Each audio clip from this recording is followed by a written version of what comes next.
Sanyin mara ga mata.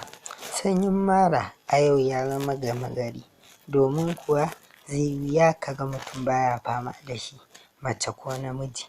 Kasancewar abu ne da ake ɗauka ta wurare masu yawa, kuma a ƙanƙanin lokaci yakan yi wa mutum babbar illa muddin bai yi gaggawan neman magani ba. A yau ma ga wata sabuwar fa'ida wacce take yaƙar sanyin mara da kuma kashe cututtuka gaba ɗaya, sai dai idan mutum ya sake ɗaukar cutar daga baya.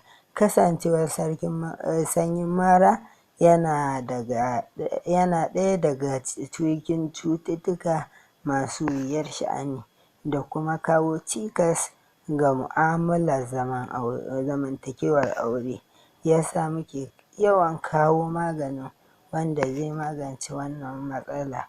A yau ma ga wata fa'ida sai a jarraba. Abin da za a nema: ganyen gwaiba, ganyen magarya, ganyen reshen ɗaɗɗoya, kowanne amma busasshe ake buƙata.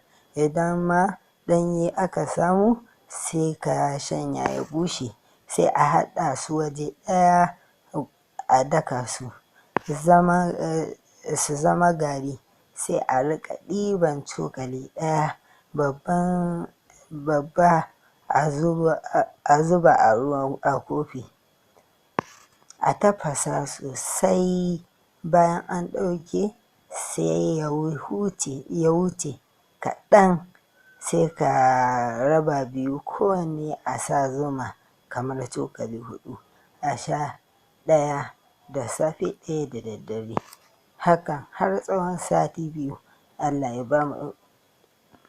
Allah ya bamu lafiya baki ɗaya.